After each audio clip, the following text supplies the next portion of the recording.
One should always be grateful to Allah. یو کس له پکار دی چې هغه همیشه د الله پاک شکر گزار وي. Both of you hug each other and say sorry. تاسو دواړه یو بل لغاړی ورکئ او sorry یو بل ته ووایئ. These are such bad potatoes. دا داسې ښه الوګان دي یا داسې خراب الوګان دي. All مطلب دی ټول. صحیح ده؟ All my students are eager to learn English. زما ټول سټوډنټان ډیر شوقین دي چې انګلیش زده کړي. Everybody مطلب هر څوک یا هر یو کس. Everybody. So I hope that everybody will share this video. زه امید لرم چې هر یو کس به دا ویډیو شیر کړي. بسم الله الرحمن الرحیم. السلام علیکم ملګرو. امید دی چې تاسو ټول بخیر. مونږه د پارټس آف سپیچ لیسنز شروع کړي دي. د دې نه مخکې مونږه د پارټ 7 پورې کړي دي چې په هغې کې مونږه د ډیمانسټریټیو پروناون پورې لیسنز کړي دي. صحیح ده؟ که چا تر اوسه پورې هغه نه یې کتلي نو مهرباني وکړئ اول هغه وګورئ. نن به انشاءالله مونږه کوو پارټ نمبر 8 او په دې پارټ نمبر 8 کې به مونږه کوو indefinite pronouns. د لیسن شروع کېدو نه مخکې لایک او شیر د نه هیر نشي او ټول زمونږه د یوټیوب چینل خامخا سبسکرایب کړئ. ښه نو راځو خپل لیسن له indefinite pronouns.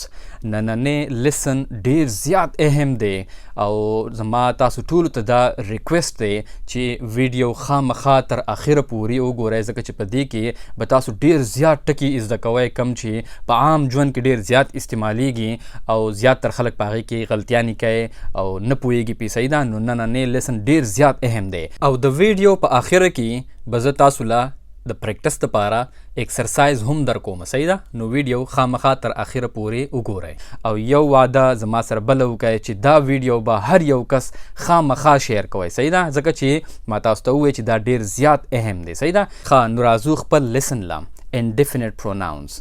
صحیح ده؟ یو یې definite pronouns او یو یې indefinite pronouns. اول خو په دې ځان پوه کړئ چې definite pronouns څه ته ویل کېږي. definite pronouns refer to something specific. definite pronouns خو هغه ټکو ته ویل کېږي کوم چې مونږه د یو خاص څیز باره کې خبره کوو. specific things. د specific مطلب دا دی چې مونږه د یو خاص څیز باره کې خبره کوو. مطلب مثال په طور زه وایم چې I have a phone. زما سره یو فون دی. It is a Samsung phone. او دا Samsung phone دی. نو دا وګورئ دا بیا ما د یو فون په باره کې خبره خو وکړل خو ما د یو خاص فون باره کې چې هغه سامسنګ دی د هغې په باره کې خبره وکړله نو دا خو دی definite pronouns. صحیح ده؟ خو زمونږه نننی لیسن دی indefinite pronouns. نو indefinite pronouns بیا د definite pronouns الټه دی او هغه به صحیح indefinite pronouns are not specific. They are more in general. indefinite pronouns د خاص سیزونو دپاره نه استعمالیږي هغه زیاتر د عام سیزونو دپاره استعمالیږي in general عام طور. صحیح ده؟ نو دغې ته ویل کېږي indefinite pronouns. مثال په طور مونږ وایو که نه everything. everything مطلب هر یو سیز. نو اوس هر یو سیز کې خو هر څه راځي. صحیح ده؟ نو هغه یو عام سیز شو. مونږ د یو خاص چیز نوم نه دی اغستی. نو د everything مثال تاسو داسې واخلئ. فرض که مونږ یو خبره کوو چې the thief stole everything from the shop. غل د دکان نه هر څه پټ کړل. everything مونږ ووایي. صحیح ده؟ خو دا مونږ عامه خبره وکړل. اوس به هغه د دکان نه ډېر څیزونه پټ کړي. هغه به فون پټ کړي، مثال په طور لیپټاپ به یې پټ کړي، ټي وي به یې پټ کړي، هر څه به یې. خو مونږ د یو خاص څیز نوم نه دی اخیستی. مونږ جنرالي خبره کوو، عامه خبره کوو. نو په هغه ټایم کې بیا مونږ everything استعمالوو او everything indefinite pronoun دی. صحیح ده؟ ښه اوس indefinite pronouns ډېر زیات دي. صحیح ده؟ او ډېر اهم هم دي. نو تاسو ته به اوس په دې ټیم کې دا درې لیست ښکاري. په دې کې اولنی ګروپ چې ما کم جوړ کړی دی نو دا هغه indefinite pronouns دي چې کم زیاتر سینګولر استعمالیږي. په فقره کې سینګولر استعمالیږي. د ورب سینګولر فارم به ورسره لګي. صحیح ده. او دا دویم نمبر ګروپ چې دی په دې کې چې کم الفاظ دي نو دا هغه الفاظ دي indefinite pronouns چې کم هم سنګولر استعمالیږي او هم پلورل استعمالیږي. او ګروپ نمبر 3 هغه الفاظ دي چې کم صرف او صرف پلورل استعمالیږي، سنګولر نه استعمالیږي. اوس دلته کې صرف دا یو پوینټ بل په خپل ذهن کې یاد ساتئ چې کم دا indefinite pronouns دي په دې کې ډیر شی ټکي داسې دي چې هغه جوړ شوي د دوو ټکو نه دي خو لیکل کېږي یو ځای. صحیح ده. په منځ کې پکې سپیس نه وي. یعنی مثال هم دغه واخلئ everything هم د دوو ټکو نه جوړ دی که نه everything. خو چې کله مونږه استعمالو as a indefinite pronoun دا بیا یو ځای لیکل کېږي everything یا everybody یا somebody یا anyone. دغه شان ډیر شی ټکي دي خو ټول یو ځای لیکل کېږي، یو ټکی لیکل کېږي. صحیح ده. نو اوس تاسو ته ښکاري دا ټکي خو ډیر زیات دي، نو زه به درته هر ټکي په پښتو کې صرف معنی کومه او یو اگزامپل به د فقرې په شکل کې یو سنټنس بدله ایز ا اگزامپل در کوم، تاسو به په هغې باندې په خپله باندې ځان پوه کوئ. صحیح ده. زه په دې کې به ډیر زیات په ایکسپلینیشن کې ټایم نه اخلم ځکه چې دا ډیر زیات الفاظ دي. صحیح ده. ښه اول مونږ راځو ګروپ نمبر 1 له. صحیح ده. خو زه تاسو له صرف یو مثال پیله در کوم چې زما د دې خبرې څه مطلب دی چې دا به همیشه سنګولر استعمالیږي. صحیح ده. مونږ وایو everything خو هر څه everything مطلب هر څیز. مونږ یو فقره وایو چې everything is expensive. هر یو څیز ګران دی، مهنګایي ده، هر یو څیز ګران دی. نو بیا به څه راځي everything is expensive. is خو د سنګولر دپاره راځي که نه، نو د everything سره به هم is راځي. مونږ دا نشو ویلی چې everything are expensive. هغه فقره غلطه ده. صحیح ده. everything is expensive. نو دغه شانتي به دا ټول الفاظ په دې ګروپ 1 کې چې دي دا ټول به سنګولر استعمالیږي. صحیح ده. ښه نو اوس زه شروع کوم او تاسو یا ځانله نوټس جوړ کړئ او یا دې ته په غور سره غوږ کېږدئ. صحیح ده. اولنی ټکی دی another ویلی کېږي بل. یعنی مونږ یو فقره وایو چې can you give me another glass of water please. ته ماله د اوبو یو بل ګلاس راکولی شي. another یو بل. صحیح ده. anybody مطلب د هیڅ چا یا هر څوک دغه شانتي د دې معنی کېدی شي په پښتو کې. he didn't ask anybody for help. هغه د هیڅ چا نه هم د مدد سوال نه دی کړی، تپوس یې نه دی کړی چې زما مدد وکړي. صحیح ده. so anybody anyone او anybody یو شانتي ټکي دي او دا د خلکو دپاره استعمالیږي، د پیپل دپاره. صحیح ده. د څیزونو دپاره نه استعمالیږي. anyone if anyone is being rude they will be banned. څوک چې هم rude وو یعنی بې ادبه وو. صحیح ده. they will be banned. هغوی به مونږه بین کوو. صحیح ده. دغه شانتي anyone او anybody دواړه یو ټکی دی. صحیح ده. anything هر څه. anybody او anyone د خلکو دپاره او anything د څیزونو دپاره استعمالیږي. صحیح ده. is there anything I can do for you. یعنی چاته څه مسله او ته ورته وایي چې داسې څه شته دی چې زه ستا مدد وکړم. is there anything I can do for you. each هر یو. each student will get 20 minutes to finish this assignment. هر یو سټوډنټ ته به 20 منټ میلاویږي د دې اساینمنټ د ختمولو دپاره. صحیح ده. either یا په امریکنز ورته either هم وایي. صحیح ده. either پلورل هم راتلی شي او سنګولر هم راتلی شي خو هغه په هغه فقرې باندې ډیپینډ کوي چې مونږ هغه فقره څنګه استعمالو. زه تاسو دوه فقرې ویم تاسو ته به د دې نه د دې پته ولګي. صحیح ده. either my brothers or my father is coming. زما به یا رونه او یا به زما پلار راځي. so either my brothers or my father is coming. نو ما سنګولر استعمال کو my father is coming ځکه چې father خو یو دی که نه، نو بیا به ورسره is راځي. صحیح ده. که فرض که زه دا فقره الټه کړم او داسې ووایم چې either my father or my brothers are coming، نو بیا به are coming راځي، پلورل به راځي ځکه چې ما په د هغې سره brothers ولیکلی شو. نو brothers is coming خو نشي راتلی. صحیح ده. بیا له دې نه پس راځي انف ویل کېږي کافي ته، یو څیز پوری کافي، صحیح ده، هغې ته ویل کېږي انف. I have enough problems of my own. زما خپلې مسلې کافي دي، پوره دي. بیا راځي everybody مطلب هر څوک یا هر یو کس، everybody. So I hope that everybody will share this video. زه امید لرم چې هر یو کس به دا ویډیو شیر کوي. دغه شانتي everybody او everyone او everybody بالکل یو شانتي دی، خو دا دواړه د خلکو دپاره استعمالیږي، صحیح ده، د پیپل دپاره. د هغې مثال ما تاسو له درکو، صحیح ده. بیا راځي everything مطلب د څیزونو دپاره راځي، هر یو څیز. everybody خو هر یو انسان او everything به راځي هر یو څیز. Everything in this lesson is very important. هر یو څیز په دې لیسن کې ډیر زیات ضروری دی، صحیح ده. بیا راځي less ویل کېږي لږ. He sleeps less than his kids. هغه د خپلو بچو نه لږ اوده کېږي یا هغه د خپلو بچو نه لږ خوب کوي، د هغې دپاره راځي less. بیا راځي little هم ویل کېږي لږ ته، صحیح ده، خو استعمال یې بدل دی. A little help can make her happy. لږ شانتي مدد به هغه ډیر خوشحاله کی، صحیح ده. بیا راځي much مطلب ډیر، صحیح ده. Take care of your parents as much as you can. د خپل مور او پلار خیال ساتئ څومره چې ډیر تاسو کولی شئ، as much as you can.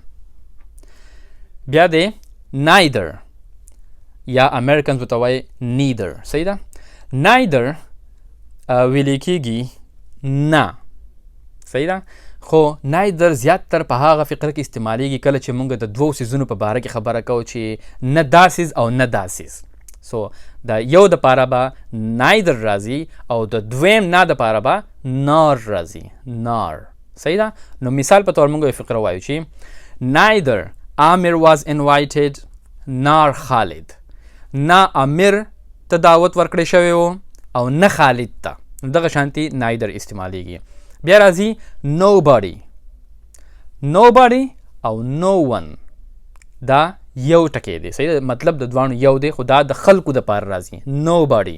So nobody should stop this video until it's finished. هیڅوک هم دا ویډیو مه بندوئ تر څو پورې چې دا ختمه شوي، صحیح ده.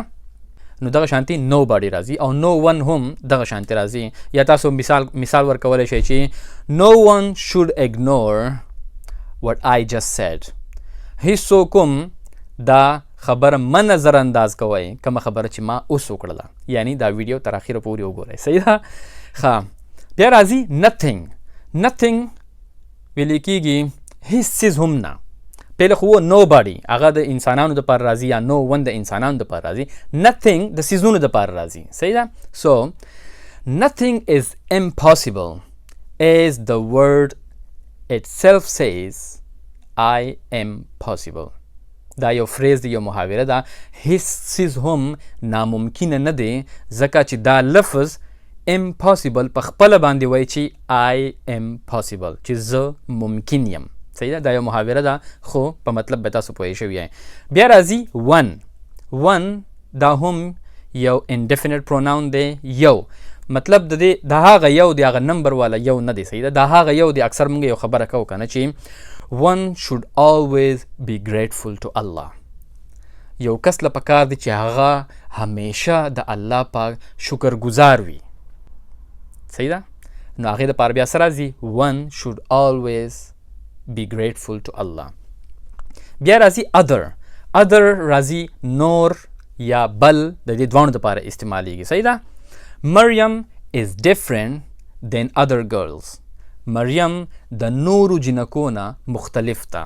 هغې ټیم کې څه راځي other girls، د نورو جنکو نه. ښه، بل راځي somebody مطلب څوک، یو څوک. somebody او someone یو ټکی دی، دا د خلکو دپاره راځي، صحیح ده. مثال په طور can somebody close the door? آیا څوک دروازه بندولی شي؟ Can somebody close the door? یا د someone دپاره بیا داسې فقره ووایي چې Can someone please open the door? یا څوک مهرباني کولی شي چې دروازه کولاوه کړي؟ نو اول ما ووایي چې دروازه بنده کړئ او بیا ما ووایي چې دروازه کولاوه کړئ. دا خبره ما ولې وکړله؟ ځکه چې next ټکی دی something، څه څیز. اول خو someone یا somebody هغه راځي چې څوک خلکو دپاره راځي. something به راځي د څیزونو دپاره. دروازه ولې بیا کولاوه کړئ؟ ځکه چې because I forgot something in there، ځکه چې ما هلته کې څه هیر کړي دي، زما نه څه هیر شوي دي هلته کې. صحیح ده، هلته به بیا راځي something، زما نه څه هیر شوي دي. ښه، نو دا خو و ګروپ نمبر 1 چې دا ټول هغه ټکي دي چې کم زیاتر سینګولر راځي. صحیح ده. بیا راځو مونږه ګروپ نمبر 2، هغه الفاظ چې کم سینګولر هم راتلی شي او پلورل هم راتلی شي. مثال په طور سچ. سچ ویلی کیږي مونږ وایو که نه داسي. So I can't buy such an expensive car. زه داسې یو ډېر ګران بیه ګران ګاډی نشم اخیستی. نو په دې ټیم کې دا ما سینګولر استعمال کو، ځکه چې ما وایي چې I can't buy such an expensive car. an expensive دا خو سینګولر شو که نه. اوس مونږ دا پلورل هم استعمالولی شو دا ټکې. څنګه؟ These are such bad potatoes. دا داسې ښه الوګان دي یا داسې خراب الوګان دي. صحیح ده؟ نو دا مونږ سینګولر هم استعمال کو او پلورل هم استعمال کو. بیا یو ټکی دی both. both مطلب دی دواړه، په پښتو کې مونږ وایو دواړه both. both of you hug each other and say sorry. تاسو دواړه یو بل له غاړی ورکئ او سوري یو بل ته ووایئ. صحیح ده. بیا راځي few. few مطلب دی یو څو، په پښتو کې موږ وایو یو څو. just a few more words left in this lesson. په دې لیسن کې یو څو نور ټکي پاتې دي. صحیح ده. fewer. fewer ویلی کیږي هم لږ ته. fewer people know about the actual problem. ډېر لږ خلکو ته د اصل مسلې په باره کې پته ده. بیا دی many. many مطلب ډېر. many. صحیح ده. many people are following our page. ډېر کسان زمونږ پیج فالو کوي. بیا راځي others. others مطلب نور. سوچو کې دا other نه دی، others. صحیح ده، اس دی او سره په آخره کې. د دې مطلب دی نور. مطلب some people pray fajr while others are sleeping. ځینې کسان د سحري مونځ کوي او نور خلک ودوي. صحیح ده. بیا راځي several. several په پښتو کې یو څو. صحیح ده، خلک یې شماري، مطلب یو څو. مثال په طور he has several properties. د هغه یو څو جایدادونه دي. he has several properties. یا موږ وایو چې he has several houses. د هغه یو څو کورونه دي. نو several د یو نه زیات یو څو راځي. صحیح ده. ښه، اوس دا ګروپ خو هم ختم شو. اوس راځو ګروپ نمبر 3. ګروپ نمبر 3 کې هغه indefinite pronouns دي کم چې پلورل استعمالیږي. صحیح ده. اولنې ټکی راځي all. all مطلب دی ټول. صحیح ده. all my students are eager to learn English. زما ټول سټوډنټان ډېر شوقین دي چې انګلیش زده کړي. eager ویل کېږي ډېر زیات شوقین ته. صحیح ده. بیا راځي any. د any مطلب دی کوم یا چې هر یو داسې خبره کیدی شي. مثال په طور تاسو ته څوک ووایي چې do you want tea or coffee؟ ته چای څښل غواړې که کافي څښل غواړې؟ نو ته ورته وایي چې any. مطلب په دې دواړو کې هر یو چې هر یو وي. صحیح ده. هغه شانتې هم استعمالیږي. یا تاسو ووایئ چې let me know if you have any problem. ما ته ووایه یا ما خبر کا که تا ته څه مسله وي. any problem که تا ته څه مسله وي. بیا دی more. more مطلب هم دی ډېر یا نور. صحیح ده. مثال په طور the shopkeeper asked for more money. دکاندار نوري پیسې غواړي. صحیح ده؟ more money نوري پیسې غواړي. بیا راځي most. most مطلب هم دی ډیر یا موږ وایي اکثر. صحیح ده؟ اکثر موږ دا خبره کوو چې اکثر. صحیح ده؟ نو most of the houses were damaged in the earthquake. زیاتر په پښتو کې داسې راځي اکثر یا ډیر یا زیاتر کورونه تباه شوي وو په زلزله کې. So most of the houses were damaged in the earthquake. بیا راځي none. none مطلب دی یو هم نه. داسې په پښتو کې به داسې راځي نو هیڅ یو هم نه. صحیح ده؟ مثال په طور none of the soft drinks are healthy. په دې soft drinks کې soft drinks مطلب پیپسی کولا دا ټول کم soft drinks چې دي په دې soft drinks کې یو هم صحتمند نه دی، د صحت لپاره ښه نه دی. they are not healthy. so none of. صحیح ده؟ یو پکې هم نه دی. بیا راځي some. some ویل کېږي ځینې. موږ اکثر خبره کوو ځینې کار داسې ځینې کار داسې. د هغې لپاره راځي some. so some trees fell during the storm. په طوفان کې ځینې ونې راپرېوتې وې راغورځېدلې وې. نو بیا به څه راځي some trees fell during the storm. نو دا و زمونږ ټول indefinite pronouns. تاسو به کتلی وي په دې کې ډېر اهم الفاظ دي. ما دله د ټول یو مثال درکو. زه پکې نور د دې نه زیات ایکسپلینیشن نشم کولی ځکه چې بیا ویډیو ډېره اوږدېږي. نو اوس په آخر کې ستاسو د پریکټس دپاره ایکسرسایز دا دی چې په دې الفاظو کې 15 الفاظ هر یو کس خوښ کړي هغه په خپل الفاظو کې استعمال کړئ او په کمنټس کې ولیکئ. نو انشاءالله زه به کوشش کوم چې د هر چا کمنټس وګورم چې که تاسو په هغې کې چېرته غلطي کړي نو انشاءالله زه به ستاسو غلطیانې ټیک کوم. صحیح ده؟ نو ایکسرسایز هم ډېر ضروري دی. د هغې سره به ستاسو پریکټس کیږي. دا ویډیو به خامخا شیر کوئ. صحیح ده؟ ځکه چې دا ډېره اهم ده او په دې کې ډېر زیات الفاظ مونږه زده کړله او د هغې په باره کې مونږه خبرې اترې وکړلې. صحیح ده؟ او ټول زمونږ د یوټیوب چینل خامخا سبسکرایب کړئ. انشاءالله په نیکسټ لیسن کې به مونږه انټراګیټیو پروناونس کوو. تر هغې پورې ټول د خپل ځان ډېر خیال ساتئ. د الله په امان.